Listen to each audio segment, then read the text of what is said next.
भाई लोग, आज आप हमारे बीच डॉक्टर रामचंद्र जी, पादप एवं कवक रोग विभाग, काशी हिंदू विश्वविद्यालय के आप मशरूम विशेषज्ञ हैं। आप के पास मशरूम की खेती के बहुत सारे अनुभव और ट्रेनिंग किसानों को और अन्य जो प्रशिक्षण आते हैं उनको आपने करीब करीब 50 ट्रेनिंग उनको दिया है और आपने टीवी और रेडियो के माध्यम से किसानों के बीच जाकर के किसानों को मशरूम से संबंधित खेती के बारे में विस्तृत जानकारी दिया। सर, आपका बहुत बहुत स्वागत है।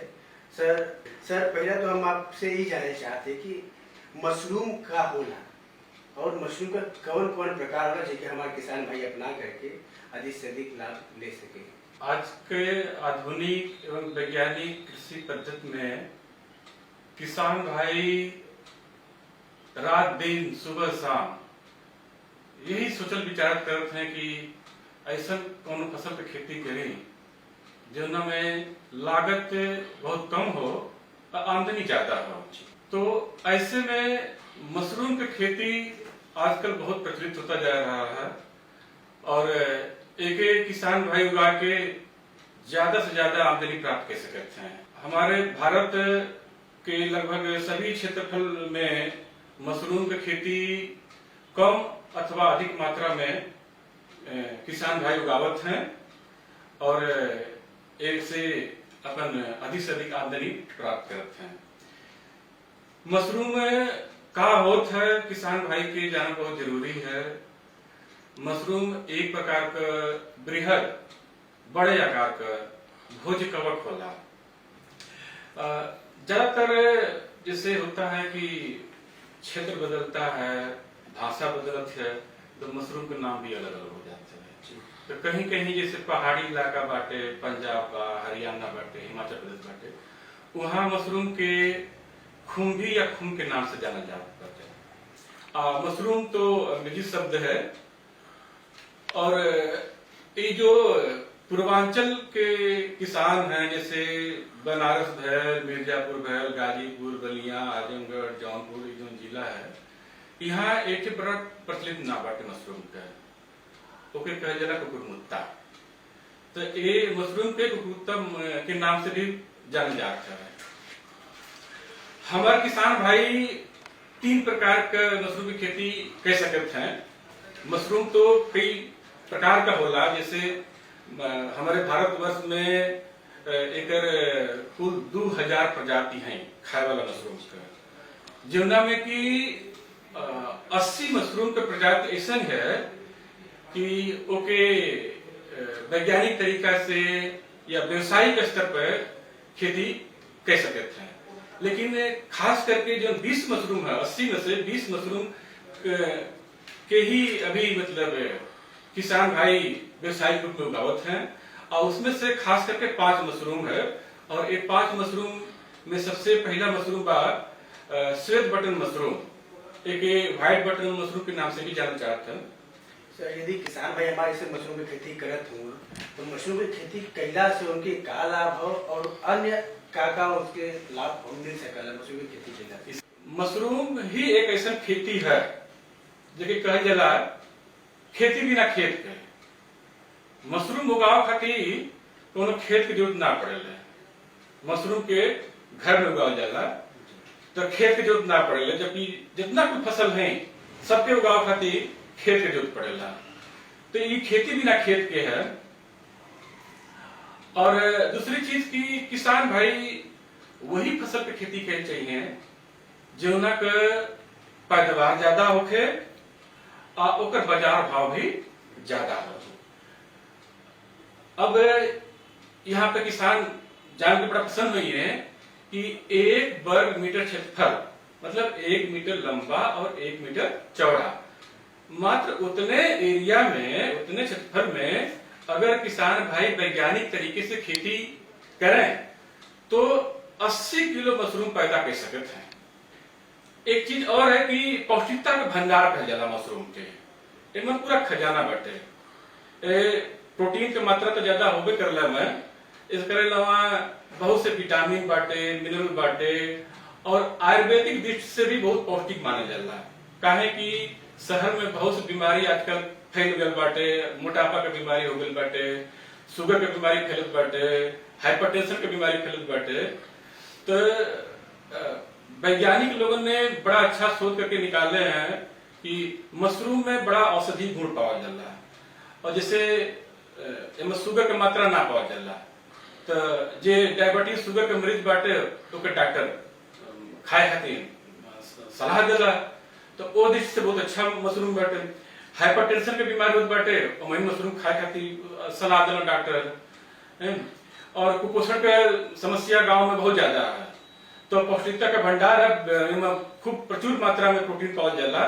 और 1 किलो मशरूम में, सूखा मशरूम बाटे तो कम से कम 25 से लेकर के 30% तक प्रोटीन का मात्रा पावल जाला। एक अलावा एमे रेशा है, पचले में कोनो असुविधा ना होला, आसानी से पच जाला। रेशा की मात्रा प्रचुर मात्रा पावल जाला। राख की मात्रा में हवे, बहुत से मिनरल हवे, फास्फोरस है, कैल्शियम हवे, ये सब पावल जाला। तो पौष्टिकता का भी भंडार हवे। तीसरी बात की मशरूम की खेती किसान के लिए या जो गांव में पढ़ल लिखल नवयुवक हवा, बेरोजगार हवा, ओकरे लिए और ज्यादा फायदेमंद है। सरकार सबके नौकरी कहाँ देत बाटे, तो ऐसा में मशरूम की खेती करके कम से कम एक अपन निजी व्यवसाय तक नवयुवक कह सकते हैं, उससे अपन अधिक से अधिक आमदनी प्राप्त कर ली है। तो एक तरह से कहा जाए कि मतलब बेरोजगारी का बढ़िया विकल्प मशरूम की खेती है। ये भूसा है, गेहूं का भूसा है, और ये गेहूं का भूसा किसान भाई ले लें और एक पानी में भिगो दें। अब इसे भिगोने के लिए प्लास्टिक का ड्रम होता है, उसका किसान भाई इस्तेमाल कर सकते हैं। और इसके अलावा प्लास्टिक का ड्रम नहीं है तो टीन का भी ड्रम आता है, उसमें इस्तेमाल कर सकते हैं। या भूसा भिगोने का एक और तरीका होता है कि जो जूट का बैग होता है या गनी बैग होता है, उसमें भूसा को भर करके अब पानी की टंकी में रात भर डाल दें, तो वो भी तरीका है भूसे को भिगोने का। तो जैसे यहाँ पे प्लास्टिक का ड्रम है, अब यहाँ पे भूसा डाला जा रहा है पानी के अंदर। अब इसको रात भर पानी में छोड़ देंगे बिल्कुल। अब ये जब पूरा नम हो जाएगा भूसा पानी में, तब इसको अगले दिन क्या करेंगे कि भूसे को छान करके पानी से बाहर निकाल लेंगे और फिर भूसे को उपचारित करने की जरूरत पड़ती है यहाँ पे। एक नए भारत का संकल्प करते हैं हम, करते हैं हम, करते हैं हम। साथ नई उसके लिए पानी का कोई ये नहीं, तो पानी अधिक से अधिक रख सकते हैं। पानी जैसे 20 किलो भूसा है तो 20 किलो भूसा के लिए कम से कम 100 लीटर पानी की जरूरत पड़ती ही पड़ती है। तो पानी की मात्रा ज्यादा रहे जिससे कोई नुकसान होने की बात नहीं है। मतलब भूसा किसान भाई के पूरा पानी में डूबा होना चाहिए। हरदम हरदम हरदम हरदम देश की सेवा करते हम, है भारत के किसान हम, किसान हम, किसान हम, किसान हम।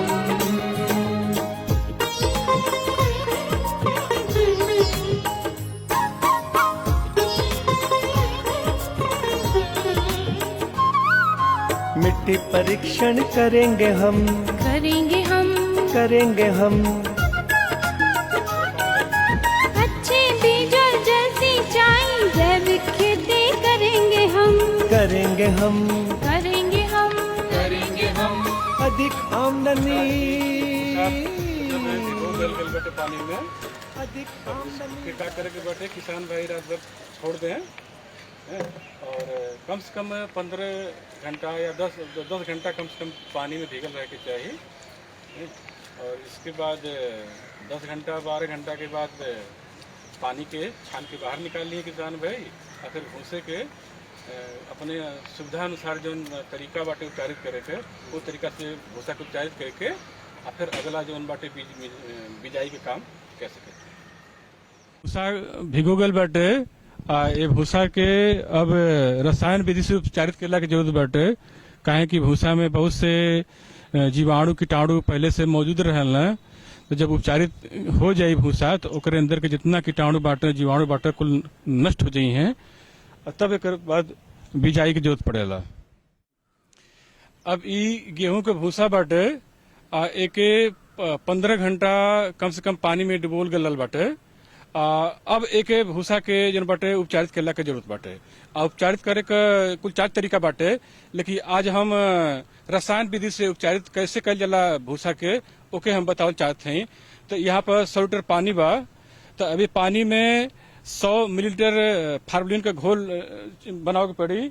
और यहाँ पर कवकनाशी दवा बाटे, अब जैसे फार्मलिन बाटे, अब उसमें एक फार्मलिन किसान भाई मिला ले पानी में। एकरे बाद फिर 10 ग्राम बबिस्टीन कवकनाशी दवा ले लें, ओके यही पानी में घोल बनावल लें और बढ़िया से अपना कोई चीज ले लें और उससे घोल बना लें, कोई बर्तन ले लें और घोल बना करके तब यही जो नम कल गल बाटे भूसा बाटे, अब एक यही में डुबो दे कम से कम 2 घंटा खातिर। और जब 2 घंटा तक पानी में डूबल रही भूसा, तो भूसा की अंदर बहुत से ऐसा जीवाणु बाटे, कीटाणु बाटे, तो उकुल आगे जब मशरूम के खेती किसान भाई अब करल न तो बहुत सी बीमारी पैदा कर देली। तो अब जितना बाटे भूसा की अंदर मौजूद कीटाणु जीवाणु उस सब कुल नष्ट हो जाई हैं रसायन के घोल से। अब ये नम भूसा बा, अब एक रसायन घोल में कम से कम 2 घंटा तक डूबा रह के चाहिए। और जब 2 घंटा पूरा हो जाए तब यही भूसा के फिर बाहर निचोड़ के पानी अलग कर दे, रसायन का घोल अलग कर दे और पक्का फर्श पे भूसा के फैला लिए किसान भाई। और तब एक बाद बिजाई की जरूरत पड़े।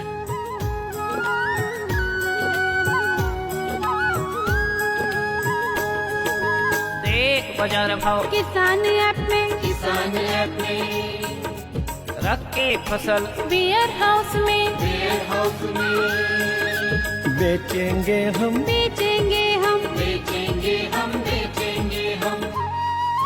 आय दोगुनी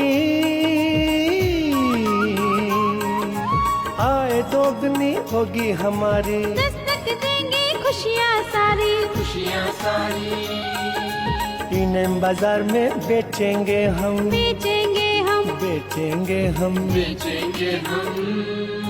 है भारत के किसान हम।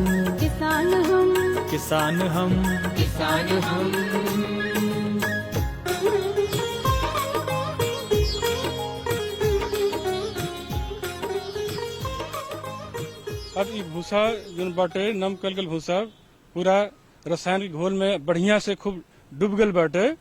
अब एक कुछ ना करे के खाली किसान भाई 2 घंटा खातिर छोड़ दें और 2 घंटा के बाद फिर यही भूसा के निकाल के पक्का फर्श पे फैला के और तब ओके बिजाई के काम में ले आवे। अब ये रसायन विधि से उपचारित गल भूसा बाटे बिल्कुल तैयार हो गया है बिजाई खातिर। तो एके पहले 2 घंटा कम से कम पक्का फर्श फैलाव के पड़ेला, ताकि एकरे अंदर के जो नमी बाटे, ज्यादा नमी बाटे, वो उड़ जाए। कम से कम नमी की मात्रा 65 से 70% रहे के चाहिए भूसा में। अब ये भूसा 2 घंटा फैलाल गल बाटे फर्श पर। अब ये भूसा पूरी तरह से एकदम तैयार हो गल बाटे बीज मिलाव खातिर। अब ये भूसा के बटोर के इकट्ठा के लिए किसान भाई अब बीज जो बाटे एक निश्चित मात्रा में ले जितना के भूसा के मात्रा बाटे, और वही हिसाब से बीज 2 तरीका से, एक तो परतदार विधि से और दूसरा दिन बाटे मिश्रित विधि से मिला करके आप पैकिंग कर सकते हैं। अब यहाँ पर देखा बाटे भूसा के बटोर के इकट्ठा कर जात बाटे। मंत्री की योजना न्यारी रही न चिंता कोई हमारी। आगे बढ़ेंगे मिलकर हम आगे बढ़ेगा देश हमारा, आगे बढ़ेगा देश हमारा। आगे बढ़ेंगे हम है भारत के किसान हम।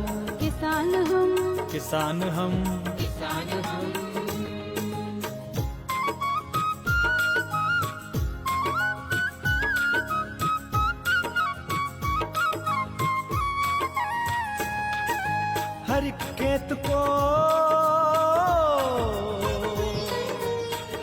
खेत को मिलेगा पानी। बीज कैसी मिलाल जाई एक देखे वाली बात बाटे बड़ी। अब यहाँ ई ओस्टर मशरूम के बीज है। ई मशरूम लैब में तैयार कल जाले। एक किसान भाई तैयार ना कर सकत है, काहे कि मशरूम के बीज तैयार कर खातिर प्रयोगशाला का आ मशीन का जरूरत पड़ेला। एकरे खातिर बीओडी इंक्यूबेटर मशीन होला, लेमिनार फ्लो होला, ऑटोक्लेव मशीन होला, ओवन होला। ये जब तक मशीन लैब में ना रही तबले किसान भाई ना तैयार कर सकता। हाँ, किसान भाई भी यदि चाहत बाटे कि मशरूम के बीज तैयार करी तो एकरे खातिर कम से कम प्रयोगशाला का मशीन के व्यवस्था करे के पड़ी आ ओके सीखे के पड़ी, एक ट्रेनिंग लेवे के पड़ी ये कैसी मशरूम के बीज तैयार कल जाला। एकरे बाद फिर 15 से 20 दिन में ये मशरूम के बीज बिल्कुल तैयार हो जाला। अब ये तैयार बीज बाटे अब एके भूसा में मिलावे के हवे।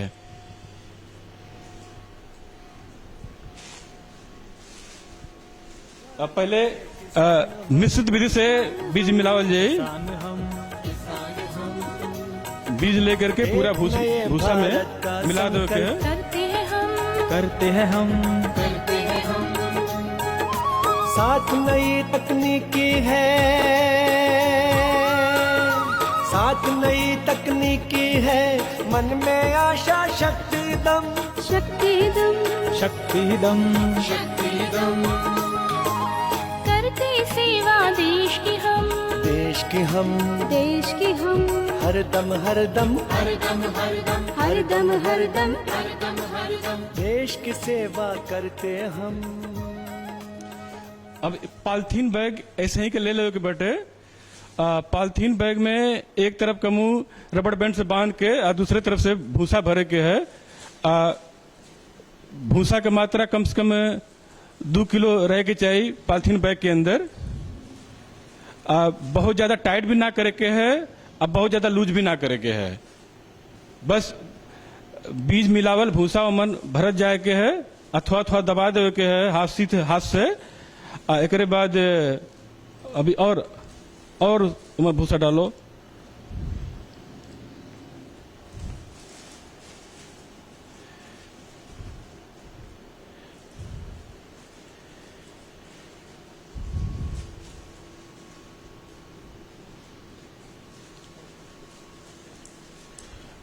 अब देखा ई बिल्कुल तैयार हो गए बाटे, पैकिंग हो गए कर। अब पैकिंग कैला से पहले एक जो मुंह बाटे रबड़ बैंड से बांधे के पड़ी ए तरीके से। और जब रबड़ बैंड से मुंह एक बंधा जाई तब कोनो नोकीली चीज ले लें, पेन ले लें, चाहे सुआ ले लें। पॉलिथीन में अलग अलग, जैसे यहाँ एक छेद के दें, एक छेद यहाँ के दें, एक छेद यहाँ के दें, 5-6 जगह अलग अलग छेद करे की जरूरत पड़ेला। अभी बिल्कुल बैग तैयार हो गल बाटे। यही बैग के ले जाके मशरूम घर में जो लकड़ी के रैक बाटे, चाहे सीमेंट के रैक बाटे, चाहे लोहा के रैक बाटे, चाहे बली पटरा के रैक किसान भाई बना सकत है और ऊपर धीरे से ले जाकर रख देवे के है और कुछ ना करे के है।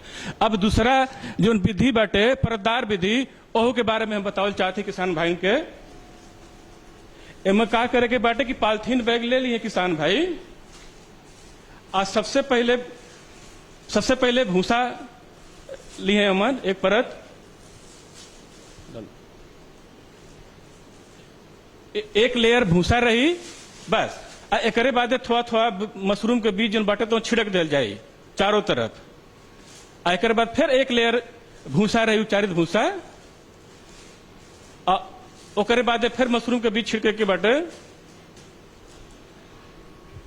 एक बाद फिर भूसा लिए,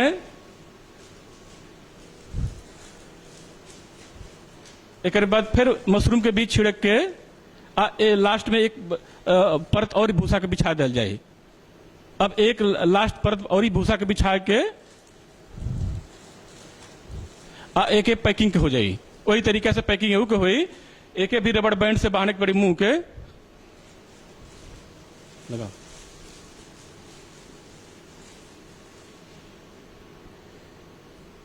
पैकिंग के तरीका वह बाटे, खाली बस बीज मिलोला के तरीका अलग हो जाला यहाँ पे। अब एहू में वही तरीका से जो बाटे नुकीली चीज लेके पेन से अलग अलग छेद जो बाटे तो बनाओगे पड़ी। अब ये बैग बिल्कुल तैयार हो गया है। अब एक ले जाके मशरूम घर में रख दिए हैं। अब यही बैग में 15 दिन के बाद सफेदी बिल्कुल दूधिया रंग का हो जाये। आकर बाद फिर पॉलिथीन के चाकू से चाहे खोल के अलग के दिए आई जन बाटे भूसा मशरूम की बीज से बिल्कुल गठरी की तरफ बन जाई, फूटी नहीं। ओके फिर रैक पर रख दिए। वही दिन से पानी फुहारा के रूप में देवे की जरूरत पड़ जाला। अब पानी देते रहिए, आपके बाद 4 दिन के बाद यही बैगवा में से फिर मशरूम फूट के निकलना शुरू हो जाएगी। जब मशरूम के बिजाई हो जाला ओकरे बाद फिर यहीं पे यहाँ देखा लोहा का रख बाटे ए पर रख दे के बाटे इस तरीके से। जब रख दिए तो धीरे धीरे जो जहाँ जहाँ मशरूम रही वहाँ से सफेदी शुरू हो जाला। एकरे बाद धीरे धीरे यह बैग जो बाटे 15 दिन के बीज अंदर बाटे पूरा सफेद हो जाएगी। तब ए बैग के खोलने की जरूरत पड़ेला। उपचारित भूसा में बीज मिलौला के बाद एक पैकिंग हो जले। अब पैकिंग के 15 दिन के बाद धीरे धीरे भूसा के अंदर सफेदी आ जले। अब ही जो बाटे यहाँ पे जब सफेदी आ जले पूरा रूप से तो एक खोल के बैग के बाहर करे के पड़ला। अब यहाँ पे देखा कि पॉलिथीन के काट के अलग कर गल बाटे। यहाँ से चाहे खोल के बाहर करे के पड़ी मशरूम प्रयोगशाला से। एकरे बाद जब बैग खुल जाए पूरा रूप से तब एक पानी दे वाला के जरूरत पड़ेला। यहाँ पानी फुहारा के रूप में देवे के पड़ी, चाहे वो हजारा ले लें हाथ से चला वाला या तो ले लिए अपन जो बाटे मशीन होला स्प्रेयर वाली ओके लेके अब फुहारा के रूप में पानी देवे के जरूरत पड़ेला। जब 4-5 दिन जब बीत जाई तो यही बैग में से मशरूम फूट के निकला शुरू हो जाई। भाई अगर मशरूम सुखा के बाजार में बेचल चाहते हैं और ज्यादा रुपया पैसा कमाल चाहते हैं तो ओकरे खातिर जरूरत पड़ेला मशरूम सुखा वाली मशीन का, जेके कहल जाला मशरूम ड्रायर। सब ट्रे बनल बाटे। जब मशरूम ट्रे में रखा जाए एक बाद फिर मशीन के धीरे से बंद के दे। बंद केला के बाद यहाँ से जो बाटे तो उनको भाप स्टीम बन के निकलता रहेला तो हल्का सा खोल दें। एक बाद जाके चला दें धीरे धीरे धीरे धीरे मतलब ये मशरूम का अंदर के जितना नमी बाटे सब उड़ जाई और मशरूम बिल्कुल सूख जाई और ओके अपन आराम से पैकिंग करके हम बाजार में बेच के अधिक से अधिक पैसा कमा सकते हैं। किसान हम किसान हम किसान हम किसान हम एक नए भारत का संकल्प करते हैं हम करते हैं हम करते हैं हम। साथ नई तकनीकी है, साथ नई तकनीकी है, मन में आशा शक्ति दम शक्ति दम शक्ति दम शक्ति दम।